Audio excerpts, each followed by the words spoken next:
Heil og sæl, þetta þátturinn milli himins og jarðar og í dag ætlum við að tala markþjálfun. Það fyrirbrigði sem að ég hef heyrt af en bara stutt síðan ég kynnti mér og finnst þeir alveg ótrúlega sniðugt fyrirbæri. Ég meira að segja að prófa að fara í 2 markþjálfunar tíma vegna þess að ég náttúrulega svo óendanlega forvitin að ég þarf alltaf að prófa allt og kanna bara á eigin skinni hvernig hlutirnir virka og ég hef upplifað svona í umræðinu svolítið að það hefur svona gert ákveðins misskilnings varðandi markþjálfun og eðli þessa fyrirbæris og fyrirbrigðis. Þannig ég náttúrulega bara ákvað að fá hingað nýútskrifaðan markþjálfa til þess að fara yfir þetta með okkur og ræða það hvað markþjálfun og hvernig hún getur nýst okkur.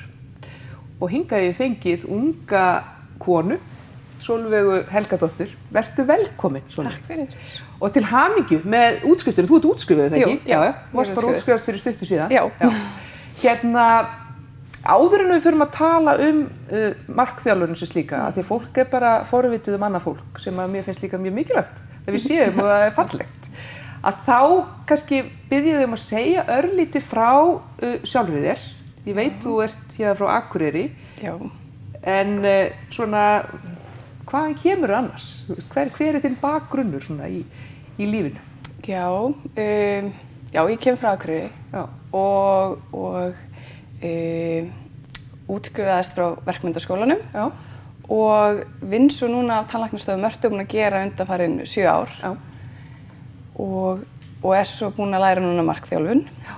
Og hvernig, kannski bara förum beint í það, hvernig stóð á því þú fórst út í það að læra markþjálfara? Því nú þetta svolítið svona nýtt fyrirbrigði, ekki satt? Já, jú. Það kannski löng saga samt á bakvið að hvernig ég fór þangað, sko. Já, við getum stiklað á stóru, það séum það. Mér finnst það bara spennandi að vita af hverju fólk velur að læra þetta. Já, það gerðist samt mjög snöggt, ég þekkti ekki markþjálfun áður en að ég þekkti ekki markþjálfun bara í febrúar núna. Nei, ok.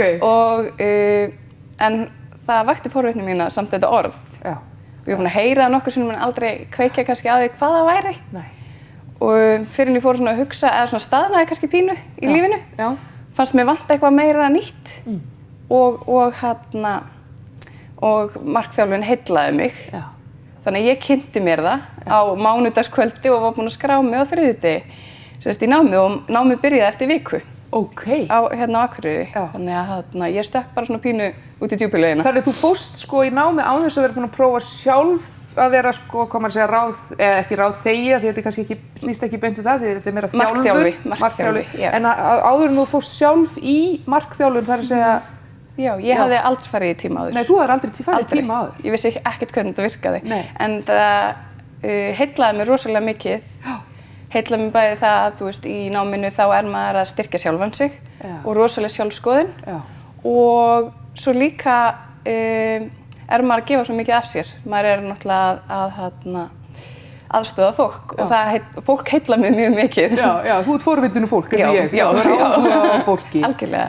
En ég veit að þrátt fyrir ungan aldur, þá þú reynt ýmislegt í lífinu sem að kannski hefur náttúrulega, ekkert kannski, það hefur bara mótað þig heilmikið og kannski verður líka til þess að þú átt í reynslubankanum margt til þess að miðla og vera mörg að miðla í markþjálfuninni, ekki bara því sem þú hefur lært sem slíkt í náminu, heldur líka bara margt sem þú hefur lært af lífinu.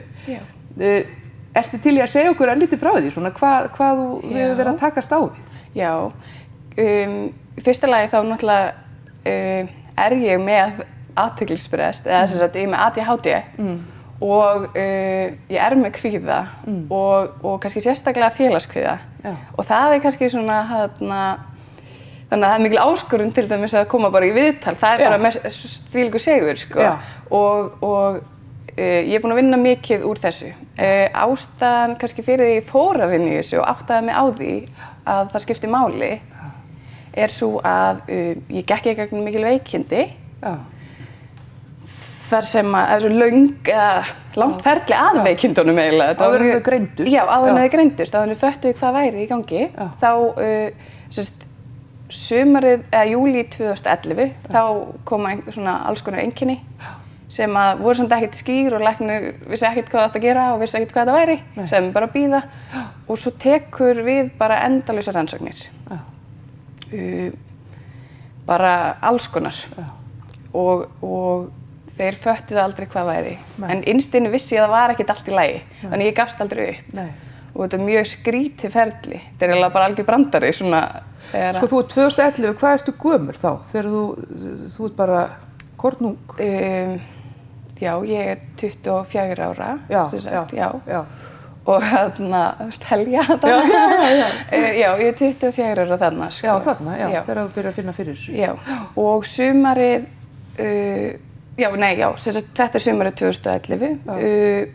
Árinu seinna, í mars, þá taka þær eftir að það er eitthvað í brisinu á mér, en þeir vissi ekki hvað og gerðu þetta voða svona, þetta var ekkert merkilegt. Nei, gerðu ekki mikið úr því. Nei, og þeir vissi ekki hvað þetta var og pössuðu að segja mér ekkert of mikið. Og svo í framhaldi taka við fullt, þetta er eiginlega ferlið bara bið. Alltaf að bíða eftir nýrri rannsókn, bíða eftir niðurstöðum sem kom ekkert merkilegt út, en það var samt eitthvað að. Og svo fer þetta bara ég varð aldrei neitt rosalega lasin, en einkenni voru alltaf til staðar. Þú veist, ég var að hósta upp blóð, en þeir vildu samt ekki tengja það sko endilega við brisið. Þeir héldu alltaf að þetta væri lungun og Ég varst alltaf að hósta upp blóði? Já, þannig að, og fann samt til svona pínu í maganum, en ekki sko neitt sem átti að skipta neinu máli. Og fór í alls konar speglanir, berkjuspeglun og alls konar. Og þetta ferli, var bara rosalega skrítið. Svo sem sagt komast þeir að því ég fer sem sagt í gallvegarspeglun, sumarið, júlí 2012 og rétt fyrir afmælið mitt og þá til dæmis fekk ég brisbólgu og fór inn á sjúkrahús og var inn á sjúkrahús á afmælinu mínu og það var mjög sérstakt og þá fór ég að hugsa að það væri ekkert alveg allt í lagi, sko. Þetta var orðið pínu alveg, en ég tók þessu öllu mjög vel og... Já, varstu ótrúlega æðrulaus í þessu? Já, og eftir og þá skil ég ekki alveg af hverju kannski, sko, en maður fær bara einhvern aukinn kraft þegar eitthvað svona gerist. Já, það er þannig. Og í ágúst þá, loka ágúst á 2012, ákveða þeir, sjá þeir að þetta er æxli sem er mjög sjaldgæft. Í brisinu? Í brisinu.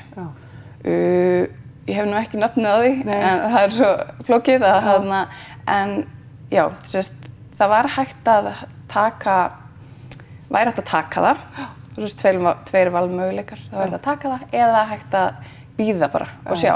En þeir vissu ekkert, vissu ekki hvort þetta myndi stekka eða neitt. En þetta var svona góðkynja. Já, þeir vissu það, það væri góðkynja. Já, þeir vissu það, sko. Ég var búin að fara í alls konar rannsóknir. Svo, sem sagt, tóku þeir ákvörðun að ég ætti að fara bara í aðgerð. Og þá svona byrjar fjörið, sko, kannski. Þá áttu mér að segja á því að lífið er ekkert endalaust, sko. Nei, og ekkert sjálfsagt. Nei, og ekkert sjálfsagt, já. Þannig að þá fer ég svona að vinna bara í því að undirbúa mig fyrir aðgerð og fer svo í aðgerðin í byrjun október og þá einhvern veginn áttaði ég mig á því að ég væri að fá annað tækifæri, sko, liggur við. Þannig að Og þetta var heilmikil aðgerð, var það ekki? Þetta var mjög stór aðgerð? Jú, þetta var mjög stór aðgerð og þetta var svona kannski pínu tilraunar eða svona þannig. Þetta hefur ekki verið, svona æxli kemur upp eitthvað á 7 ára fresti eða ég veit ekki nákvæmlega. Og þeir, þannig að þeir náðu að gera þessa aðgerð eins auðveldlega hægt var, en þetta var mjög stór aðgerð. Og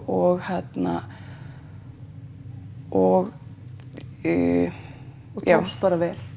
Mjög vel, eins vel og hægt var. En ég þurfti svona að díla við svona ýmislegt og eftir. Eftir og svoleiðis, stórt inngrip. Eitt sem ég langar að spyrja þig að þú nefndir og værir með félagsfælni eða hefur verið greint með það. Hvernig vannstu, og auðvitað kannski það eitthvað sem maður að vinna með bara alla daga og kemst kannski ekki alveg 100% yfir, heldur þarf bara að díla við, eins og maður segir, alla daga. Og hvaða bjargráð hefurðu til þess að fástu félagsfælnina þannig að hún hefti þig ekki? Já, sko ég fór á félagsgreiðanámskeið, sem sagt, árið 2013, eiginlega bara strax eftir aðgerðina. Því þá ákvað ég, eftir aðgerðina var ég bara búin að setja mig það, nú ætlum ég bara að vinna í mér. Þú veist, það var bara mitt. Fekk annan séns í lífinu og ég ætla bara að fara að gera það. Já, flott. Og bæði líkamlega og andlega og þannig ég fer á félagsgreiðanámskeið árið eftir. Og það hjálpaði mér rosalega mikið til þess að kunna alls konar ráð. Hvar fórstu svoleiðis námskeið? Herðu, hjá Sálfræðiþjónustu Norðurlands, sem sagt. Þau halda svona námskeið. Já. Og það gagnaðist þér vel? Mjög vel, algjörlega. Og það færið eitthvað svona verkfæri í hendurnar á svona námskeiði þannig að þegar þú ferð inn í aðstæður sem þér finnast erfiðar, þá hefur þetta í bakhöndinni hvað þú ætlar að gera. Já, algjörlega. Og þannig hefur verið ýta manni svolítið langt út fyrir þægindarammann, sko. Og reyna öll þolmörkin. Og þetta var rosalega skemmtilegt. Þetta hlýtur að hafa líka, sko, þessi reynsla hlýtur að nýtast þér líka vel sem markþjálfi. Algjörlega. Að nálgast fólk og mæta þau og kannski skynja það að þú finnur að það kvíðið, sko. En að málanna, markþjálfi. Hvað er markþjálfi? Þetta er bara, þetta, sko, orðið segir kannski ekki margt. En hvað er þetta? Sko, já, þetta er mjög stór spurning því að ég held að engin markþjálfi myndi svara þessu eins. Nei. Það er ekki til nein skýring, þetta er markþjálfun, sko. Og þetta er gert á svo margan mismunandi hátt. Það er náttúrulega bæði til viðtöl, þetta er mikið bara svona viðtöl, mann á mann, enga viðtöl. Og svo er líka til hópmarkþjálfun og markþjálfar eru mikið inn í fyrirtækjum. Sem bæði stjórnendur og koma inn í fyrirtæki sem markþjálfar.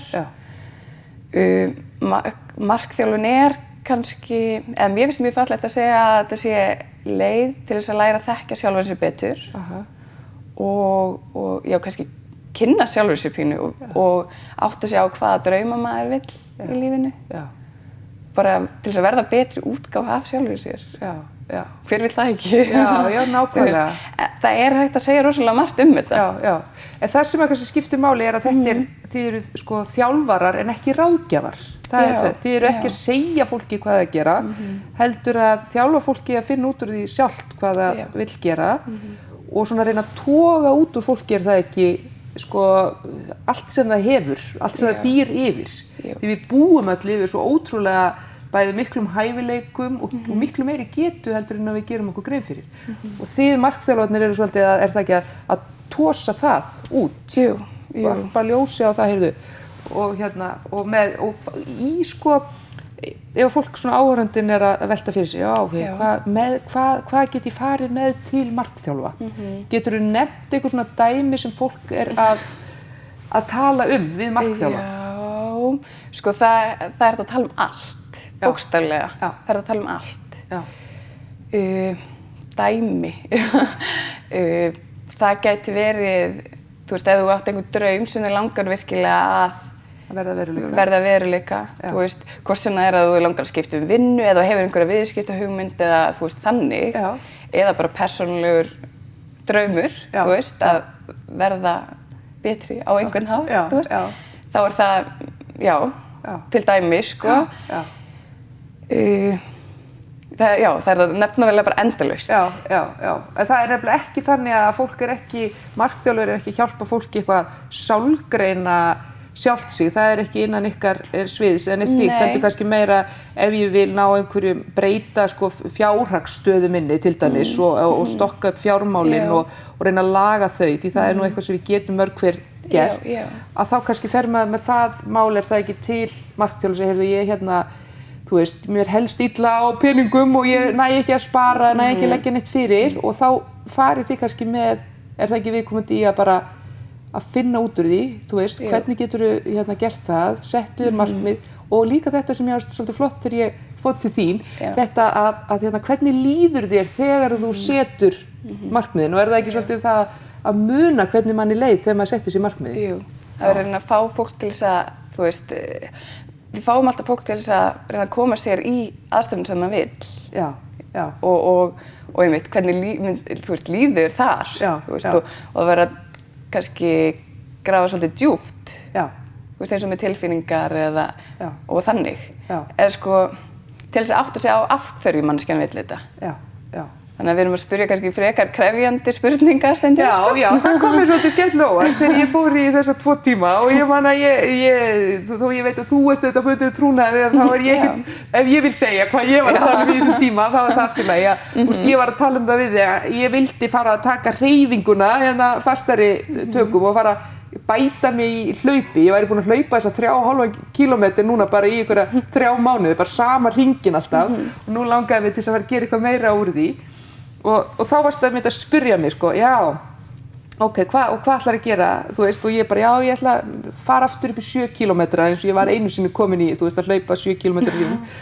Og þá varstu að spyrja mig, hvernig líður þér þegar þú segir það og ég bara fann að ég bara fylltist keppnisskapi og mér leið rosa vel. Og svo setti ég mér þetta markmið þangað til að kemja næst að ég ætlaði að fara að lengja hringinn. Svo kom eitthvað upp á og ég gerði það ekki, en ég hugsaði það alltaf hverjum degi þegar ég var að fara út að hlaupa. Ég man hvað mér leið vel þegar ég sagði við hana Sólveigu að ég ætlaði að hlaupa 7 kílómetra og þá var ég ógeðslega svekkt, skilurðu, að vera bara að hlaupa þessa 3 kílómetra. En ástæðan fyrir hlaupa þessa 3 bara var að, þú veist, það var svo mikið að gera, skilurðu, og þá fann ég mér einhver afsökun, ég fannist inni. Það var gremjulegt að láta ekki markmiðið rætast, sko. Akkurat. Já, þannig að þetta snýst svolítið um og líka bara að, þú veist, maður er oft með eitthvað hugmynd, þú veist, ef maður er langi í eitthvað eða langi að gera eitthvað eða verða betri á einhvern hátt. Eins og þegar ég fór í minn fyrsta tíma þá ég var búin að ákveða það ég ætlaði að tala um sjálfstraust. Mér langaði meira sjálfstraust. Og ég ætlaði aldrei að ræða það, sko. Svo fyrsta spurningin sem ég fæ, ég hafði aldrei farið í tíma og vissi ekkert hvernig það virkaði og sagði hann, hvernig sjálfstraust vilt þú hafa? Og ég vissi ekkert hvað ég höfði að svara, sko. Af því þarna var ég bara að hugsa, mér langaði meira sjálfstraust, en ég var ekkert búin að fara lengra. Þannig að það er svo gott þegar maður er í svona tíma að, þú veist, maður er að segja hlutinu upphátt og maður þú veist, það gerir þá raunverulegri. Að það getur orðið að veruleika ef maður segir það upphátt. Og maður byrjar, sem sagt, að hugsa meira þegar maður talar upphátt. Og það verður svona meiri, þú þarft að gera þetta verður svona, Hefur þú náð að efla sjálfstraust þitt með markþjálfun? Já, algjörlega. Ég fór í gegnum námið og það er byggt mjög velu, eða svona, það er flott umgjörð utan um þetta nám, virkilega. Það er svona hægt og rólega og þetta er gert rosalega fallega í raun og veru og tímarnir er eiginlega þannig líka. Það er allt gert rosa fallega og enginn sko þvingaður í neitt. Nei. Heldur gerir mér þetta bara sínum hraða. Og bæði með náminu sjálfu og tímunum sem ég hef farið í, því ég hef þurft að taka náttúrulega marga tíma sjálf í náminu, þá hefur sjálfstraust mitt aukið mjög mikið og ég er búin að tala mikið um það. Ég var alltaf að fara út fyrir kassan, sko. Þú veist, maður talar alltaf um það, en allt í dag þá á ég ekki einu svona kassa því að, þú veist, ég er bara einhvers staðar fyrir utan. Ég er að gera hluti sem ég hef aldrei í lífinu gert. Þú hefði til dæmis ekki komið í þennan sjónvarpsþátt áður en þú fórst í markþjálfun eða hvað? Aldrei. Ég hef aldrei. Þú hefði bara sagt nei strax. Það hefði aldrei verið hugmynd, sko. Nei. Þannig að, þetta er allt annað líf. Og hvernig, getur útskýrt hvernig jókst sjálfstraust þitt, til dæmis þegar þú varst í tímum, sko, í markþjálfunni, hvernig náður að auka sjálfstraust þitt? Var það bara, hvernig? Sko, maður alltaf var að gera krefjandi verkefni, þú veist, tala fyrir framan fólk. Ég tala ekki fyrir framan mikið af fólki dagstæðilega, sko, og það er til dæmis hræðilegt. Og ef maður gerir þetta bara, skilur oftar, þá náttúrulega verður þetta auðveldara. Rosalega áskorun fyrir félagsfælna manneskju, náttúrulega. Já, það er það, sko. En þetta er samt bara kostir. Ég lít á félagskvíða sem kost líka, sko, þannig að það er ekki hræðilegt að vera með félagskvíða. En það er gaman að takast á við þetta til dæmis og í náminu þá var mikil endurgjöf. Þannig að við vorum alltaf að heyra hvað við vorum að gera vel. Alltaf. Og traustið sem var myndað var rosalega mikið. Fékkst svona mikla endurgjöf frá hinum aðilunum, sko. Já, og kennaranum, sko. Kennarinn er einstök. Námið er frá Evolvia sem er fyrir sunnan og þau komu norður og héldu þetta nám. og kennarinn þar einstök, sko. Þannig að þetta er rosa flott uppbygging á þessu. Já. Svo þarftu að skila inn, sko, mörgum tímum sjálf, þar sem þú ert að taka fólk í markþjálfun, ekki satt, í náminu. Jú. Ég er útskrifið, en svo þarf ég að safna 100 klukkustundum til þess að fá vottun ef ég vil fá vottun og líka ef ég ætla að eiga rétt á framhaldsnámi og svoleiðis. Og það heitir ACC-vottun. Það er svo til hærri vottunarstig, það er til PCC, það er enginn ennþá á Íslandi með það. En ég held að sé einhverjir sem eru að fara að taka það próf. Og kennarinn er með hæsta tímafjölda og hún er í hæsta flokki sem heitir MCC, ég held að sé fara með rétt. Og þá held ég hún sé komin sko yfir einhverja 3000 tíma eða eitthvað, þú veist, þetta er, En sko, viðmælendur þínir sem eru að koma til þín í þessa tíma, upplifirðu að til dæmis skortur og sjálfstrausti sé mjög algengt hjá fólki, að það sé margir að díla við það? Það er, eiginlega nánast sko hjá flest öllum sko. Það er ótrúlega skrítið. Og eins sko kvíði. Og ég hef mikið áhuga, ég hef mikinn áhuga á ungu fólki. Af því þú veist, hvar eigum við að byrja? Þú veist, en þannig að mér finnst ungt fólk, þar ætti maður að koma sér meira inn. Ungt fólk ætti að vita hvað þetta er. Og unglingar, meinar þú þá bara? Þú veist, frá sko, ég myndi segja frá svona 8. bekk. Mér finnst það sko, Gæti byrjað þá? Það er, og það er mikið starf fyrir, þau eru byrjuð fyrir sunnan að fara með þetta í skóla og bjóða krökkum upp á þetta. Og mér finnst þetta mjög spennandi og ég hef verið að taka ungt fólk og kvíði er mikið þar. Algengur. Mjög algengur. Og maður heyrir... lítið sjálfstraust og kvíði. Og þú veist, þó að það sé ekkert endilega að tala um kvíða, en það kemur alveg sterkt í gegn. Og hvað finnst þér svona með unga fólki? Hvað langar það til að gera og bæta sig í og svona? Hvað finnst þér eins og, hverjir eru svona draumar unga fólksins sem þú ert að tala við? Það er náttúrulega rosalega misjafnt og margskonar sko.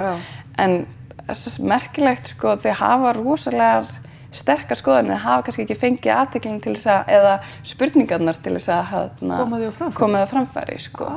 Þannig að þessi athygli sem þau fá í samtölunum er þeim mjög mikilvæg. Já, þetta er náttúrulega mjög mikilvæg punktur, þannig að við erum kannski svolítið að gleyma að spjalla með unga fólki. Já, og gefa þeim bara tíma, bara að horfa á þau. Þú veist, þið tala svolítið mikið um það, að kannski vera, þú veist, gera eitthvað og það er verið að spjalla við þau. En fá ekki bara svona, maður heyrir það svolítið, sko. Virka hlustun. Hún skiptir náttúrulega rosalega máli, sko. Já, þetta er náttúrulega mikilvæg punktur fyrir okkur sem erum bara uppalendur líka og eigum unglinga. Algjörlega. Markþjálfun nýtist náttúrulega bara í daglegu lífi líka sko, þannig að það er, Og finnst þér þið eiga nokkuð gott með að tjá sig, unga fólki, þegar þú ert að svona, eða finnst þér þau vanti bara æfingu í það vegna þess að þau eru bara mikið í símanum eða það er ekki verið að tala við þau beint? Mér finnst þau rosalega góð í að tjá sig, sko. Getur komið orðum að líðan sinni svona? Já. Mér finnst það ekki hafa verið vandamál. Nei. Alls ekki, þau eru ótrúlega flott og bara gaman að heyra hvaða skoðanir þau hafa á ýmsum hlutum, sko. En við náttúrulega, þú veist, megum ekki ráðleggja neitt og það þarf algjörlega allt að koma frá þeim, ég má bara spyrja og það getur verið svolítið erfitt, sko. Stundum, þegar maður langar svo að segja þeim eitthvað, sko. En það er rosa gaman að sjá þau fungera alveg algjörlega í svona samtölum eins og fullorðið fólk. Þau eru rosa flott. En nú er sumarið framundan og þá fer allt svolítið úr rútínu, þannig að fólk kannski er ekki með hugann við að setja sér markmið. En sko, hvort myndirðu mæla með því að einhver færi sko núna í markþjálfun, skilurðu, fyrir sumarfrí þegar allt fer úr skorðum, eða bara byrjaði strax eftir sumarfrí bara í haust fyrir veturinn? Skiptir það máli eða eitthvað? Eða getur bara alltaf farið í markþjálfun? Þú getur alltaf farið í markþjálfun. Og kannski líka, sko, málið er að þú þarft ekki að vera með eitthvað vandamál til þess að fara í markþjálfun. Kannski getur svo að það komi líka fram. Þú veist, það er svolítið mikill misskilningur oft. Þú veist, þú þurfir ekki að vera, það þarf ekki að vera neitt að þér. Nei, þið langar kannski að bæta þig í þínu starfi eða þið langar til þess að breytum sko lífstíl, sko hreyfingu og mataræði og þú bara, þú veist alveg hvað þú átt að gera en þú kemur þér ekki í það einhvern veginn. Já, fá hana stuðning. Já, fá hana stuðning, fá þetta pepp, fá þetta þjálfun og einhver sem hefur áhuga, 100% áhuga á því sem þú ert að segja. Já. Það er náttúrulega rosalega mikilvægt. Já, sem virka hlustun þannig að þú sko hugsi með, ok, nú er ég búin að segja þetta mannesku sem heyrði og ég get ekki farið að, þú veist, ég verð að standa við það. Ég upplifði það svolítið daginn þegar ég sagði við þetta. Ég var alltaf bara, svo fór ég út að hlaupa og ég bara hugsaði með mér, ég er búin að segja þetta við hana og það var það svona ákveðin jákvæður þrýstingur. Nú yrði ég að fara að gera eitthvað úr þessu, sko. Þú veist. Algjörlega. Af því að stundum segir maður bara eitthvað svona í bláinu fólk í kaffitímanum, skilurðu, og þá finnst manni það ekki skipta máli. En þegar maður segir það við eitthvað sem hlustar alvörinni, þá finnst manni eins og það skiptir máli. Og líka það er náttúrulega eftirfylgnin. Já. Það er náttúrulega, þú veist, fólk er að koma oftast í fleiri en 1 tíma, þú veist, og þegar þú kemur aftur þá verður eiginlega að geta sagt þú hafi gert eitthvað. Já. Það er ekki alveg held að koma bara og gera ekki neitt. Þannig að þetta er líka það. Já. Það er svona pínu pressa á þér, sko. Já. Og þetta er kannski, markþjálfun kemur svolítið til í svona nútíma samfélagi, skiptir á ótrúlega máli það sem eru ofboðslega möguleikar fyrir hendi og fólk er svolítið tætt vegna þess að því finnst einhvern veginn að það eigi einhvers staðar að ná árangri en að sé einhvern veginn sko einhvern veginn að tætast á milli og í streitu og öllu á milli staða og hluta og ná einhvern veginn aldrei utanum eitthvað almennilega. Að því leyti upplýði ég að tala við þig eins og það væri svolítið maður næði einhvern veginn að fókusera betur á hlutina. Já. Algjörlega og þú veist, það er náttúrulega rosalegur hraði í samfélaginu og mikið pressa á alla að standa sig ótrúlega vel. Þannig að það skiptir máli. Það skiptir mjög miklu máli. Bara að fá betri einstaklingu út í samfélagið. Þetta eru frábær lokaorð. Fá betri einstaklingu út í samfélagið. Sólveig Helgadóttir, takk fyrir þetta. Nú vitum við aðeins meira um það hvað markþjálfun er og ég hvet alveg fólk til þess að nýta sér þetta. Þetta er nefnilega sniðugt. En kæru vinir, þetta er síðasti þáttur fyrir sumarfrí en við ætlum að halda áfram í haust með þennan þátt milli himins og jarðar. Ég vona að þið eigi bara gott sumar í vændum og njótið þess að vera með fólkinu ykkar, vera með þeim sem að standa ykkur næst og rækta tengslin og rækta ykkur sjálf og vera góð við ykkur sjálf og já, bara þangað til næst, þá segi ég bless og hafa það gott.